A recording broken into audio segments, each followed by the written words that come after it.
Los misterios de Jesús, mitos y verdades. La suya es la biografía más grande jamás contada, pero al mismo tiempo la más misteriosa. Ningún personaje es tan conocido universalmente como Jesucristo. Sin embargo, su propia existencia ha llegado a ponerse en duda. El lugar y la fecha de su nacimiento. Ya en la vida del propio Jesús, había discusiones sobre cuál era su patria chica, como refleja el Evangelio de San Juan hasta en 2 ocasiones. Así que hay escasas expectativas de dar carpetazo a este enigma. El problema no era baladí, ya que Nazaret estaba en la provincia o región de Galilea, en el norte de Palestina, mientras que Belén pertenecía a la de Judea, en el sur, a 473 kilómetros de distancia. En la época, los judíos esperaban que el Mesías fuese un descendiente de la casa de David, como habían predicho los profetas, y ese rey había nacido en Belén. Ni el citado San Juan ni otro de los evangelistas, Marcos, se explayaron sobre la biografía temprana de Jesús, al que siempre llaman de Nazaret. En cambio, Lucas sí abunda en esta parte de su vida, y sitúa el nacimiento de Jesús en Belén. Da una razón para ello: el padre del Mesías, José, tenía que empadronarse en su localidad de nacimiento, tal y como ordenaba un edicto del emperador Augusto, para la realización de un censo general. El problema es que en fuentes romanas no aparece ni rastro de tal censo. El texto de Lucas da más detalles y menciona que todo ocurrió siendo Cirino gobernador romano de Siria. Pero esto suma nuevos enigmas, que tiene que ver con la fecha de nacimiento de Jesús, ya que el legado romano realizó un censo de Judea, pero hacia el año 6 o 7 después de Cristo, cuando Roma decidió pasar a gobernar directamente esta región, y para ello prescindió del último de sus reyes, Herodes Arquelao, quien por cierto no es el mismo Herodes al que alude el evangelista Lucas en este episodio, el grande, perpetrador de la matanza de los inocentes. Este también ordenó un censo en los últimos años de su reinado, hacia el 7 a 6 a.C., y ello podría coincidir bastante con la fecha de nacimiento aceptada para Jesús. Esto es porque hoy sabemos que, cuando en la Edad Media se calculó el inicio de la era cristiana, se cometió un error. El monje que lo hizo contó hacia atrás el número de años de reinado de cada emperador romano, y una de sus equivocaciones fue olvidarse de 4 años en los que Augusto había reinado como Octavio. Además, también omitió el año 0. Por ello, parece demostrado que Jesús nació antes de Cristo, aunque suene gracioso. Aún hay más asuntos relacionados con la fecha no tan claros. ¿Vino al mundo realmente en Navidad? No hay datos concretos en el Evangelio de Lucas, así que debemos fijarnos en los detalles colaterales que cita. Por ejemplo, que los pastores velaban sus rebaños aquella noche, algo que parece muy improbable en pleno invierno, dado que las temperaturas son muy bajas. También es extraño que un censo se realizara en esa época del año, ya que hacía trasladarse a mucha gente y los viajes requerían de buen clima para emprenderlos, algo que puede aplicarse también a la larga peregrinación de los Reyes Magos para adorarle. Según algunos historiadores de las religiones, todo indica que en los primeros tiempos del cristianismo, siglo IV, se decidió celebrar el nacimiento de Jesús en la fecha del solsticio de invierno, para facilitar el culto a la nueva divinidad, manteniendo las viejas costumbres. En las religiones mediterráneas orientales se festejaba el solsticio de invierno como fecha de nacimiento de las divinidades solares, y los romanos ya se habían mostrado continuistas al fijar en esta fecha sus fiestas saturnales, que representaban el triunfo del sol sobre las tinieblas. La familia numerosa del Hijo de Dios. Aunque pueda resultar chocante a los creyentes, hoy pocos expertos en la historia bíblica dudan de que Jesús tuvo hermanos y hermanas. Lo citan los evangelios en múltiples ocasiones, algo que en épocas pasadas molestaba a la ortodoxia eclesiástica, ya que chocaba con el carácter virginal de María. Así, la explicación que se solía favorecer es la de que la expresión hermanos era metafórica o referida a los apóstoles, o incluso una forma común de Jesús para dirigirse a sus congéneres, acentuando su amor fraternal hacia toda la humanidad.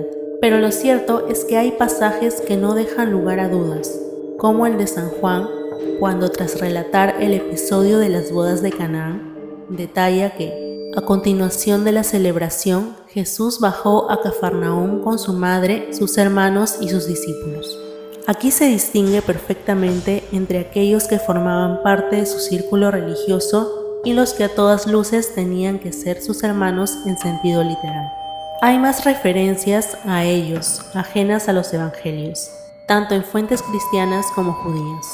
Cabría, por tanto, dar credibilidad a que Jesús tenía 4 hermanos, cuyos nombres aparecen citados en otro evangelio, el de San Marcos. Eran Santiago, José, Judas y Simón. De las hermanas no se ofrecen nombres ni número exacto, aunque por el uso del plural, al referirse a ellas es evidente que como mínimo había 2. Así que la familia de José y María habría tenido nada menos que 7 hijos, contando al propio Jesús.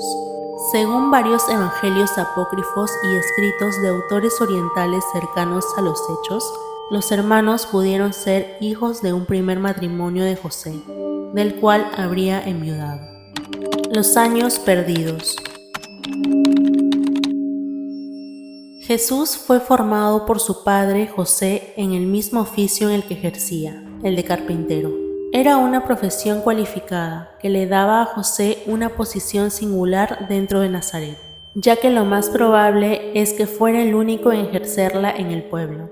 Posiblemente tuvo que hacerse cargo del taller de su padre a una temprana edad, ya que la última vez en que se nombra directamente a este es cuando Jesús tiene 12 años, y José y María viajan con él hasta Jerusalén para ir al templo.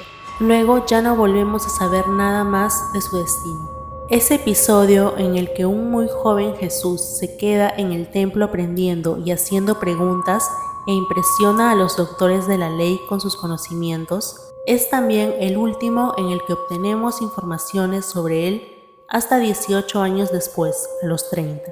Existe todo tipo de teorías sobre lo que pudo hacer Jesús en ese tiempo.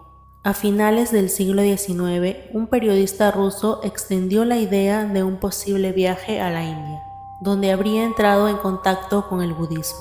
Lo más probable es que Jesús no se moviera de su pequeño pueblo de Galilea, trabajando allí como carpintero y también como herrero, profesión a la que aluden algunas referencias bíblicas. La hipótesis de su continuidad en Nazaret viene avalada por la reacción de sus convecinos cuando lleva a cabo sus primeras predicaciones en la sinagoga del pueblo. La multitud al oírle quedaba maravillada y decía: ¿de dónde le viene esto? ¿Y qué sabiduría es esta que le ha sido dada? ¿Y esos milagros hechos por sus manos? ¿No es este el carpintero, el hijo de María y hermano de Santiago, José, Judas y Simón? ¿Y no están sus hermanas aquí entre nosotros? La identificación como el carpintero le sitúa como alguien próximo y conocido para sus paisanos. Así, la explicación de que no hiciese acto de presencia antes podría estar relacionada con las costumbres judías de aquella época, conocida como periodo del Segundo Templo. Los niños dejaban de serlo a los 12, pero no era hasta los 30 cuando se les consideraba preparados para ser sacerdotes. María Magdalena y su relación con Cristo.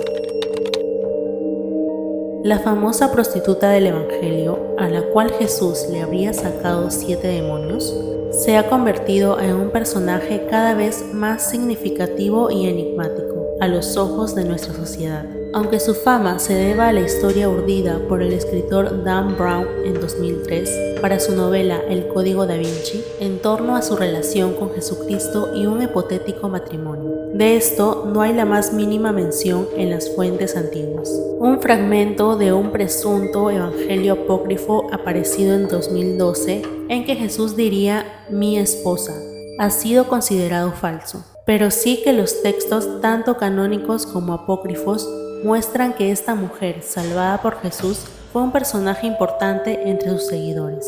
En dos de los evangelios apócrifos, el de Tomás y el de Felipe, siglos I a III, se menciona a María Magdalena como una discípula cercana a Jesús y que le seguía igual que los apóstoles.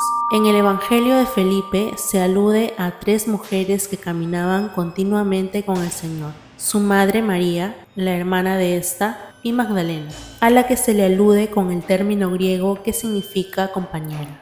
Pero hay otro texto apócrifo aún más significativo, que los estudiosos han bautizado como Evangelio de María Magdalena, porque ella adquiere gran protagonismo. Allí se la considera discípula de Jesús y la vemos en funciones de liderazgo, particularmente en un fragmento en el que tras la desaparición de Jesús, los apóstoles se encuentran entristecidos y llorando amargamente, ya que consideran que nadie les hará caso en sus prédicas. Entonces Magdalena se levantó y dijo a sus hermanos: «No lloréis y no os entristezcáis, no vaciléis más, pues su gracia descenderá sobre todos vosotros y os protegerá». Dicho esto, Magdalena convirtió sus corazones al bien y comenzaron a comentar las palabras del Señor. Se interpreta que aquí María Magdalena estaba ejerciendo como abanderada de la corriente gnóstica, luego declarada herética, que creía que un conocimiento introspectivo y místico de la divinidad traería a quienes lo practicaran esa gracia divina. ¿Dónde está la tumba de Jesús? Sin duda, la tumba perdida que todo arqueólogo sueña con identificar es la de Jesús de Nazaret, lo que además tiene una doble dificultad, ya que si creemos en los evangelios, su ocupante habría resucitado, con lo cual no se encontrarían sus restos en ella. El enigma de la última morada de Jesús, que en la Edad Media los emperadores bizantinos situaron en el enclave llamado el Santo Sepulcro en Jerusalén, ha adquirido una dimensión inesperada, desde que en 1994 se hallase en la Ciudad Santa la llamada Tumba de Talpiot, nombre de un barrio del sudeste. Se trata en realidad de un osario, cajas con huesos, que era la forma tradicional en que los judíos guardaban los vestigios de sus familiares muertos cuando, pasado un tiempo de su enterramiento, la carne se descomponía y solo quedaban las partes duras del cuerpo. Las cajas estaban hechas de piedra caliza y en ellas se indicaba el nombre y la filiación de la persona. Pues bien, en el osario de Talpiot se encontraron 10 cajas que parecían pertenecer a una misma familia. Una de ellas contenía los huesos de un tal Jesús, hijo de José, según dice textualmente la inscripción escrita originalmente en arameo. Esto por sí solo ya hubiese causado sensación, pero las otras cajas contribuyeron a despertar aún más la expectación. Una guardaba los restos de María, otra los de Mateo, otra los de José, e incluso una contenía la que quedaba de Santiago, hijo de José, hermano de Jesús. Había otra que guardaba las reliquias de Mariam Kai Mara, nombre que ha sido interpretado por algunos como el de María Magdalena. La conclusión fácil corrió como un reguero de pólvora. Ese podría ser el lugar de enterramiento de toda la familia de Jesús, aunque algunos estudiosos han echado agua al fuego al recordar que nombres como Jesús y José eran muy populares entre los judíos del siglo I. Otros han valorado la coincidencia en ese osario de un elevado número de nombres que están relacionados directa o indirectamente con Jesús. Un elemento de escepticismo lo aporta el pensar si un profeta tan venerado habría sido relegado a un osario tan pequeño como el descubierto. De hecho, la inscripción de su caja ni siquiera está escrita de la manera más formal posible en la época, algo que parecería lógico tratándose de un líder religioso carismático. Así que los enigmas de Jesucristo continúan.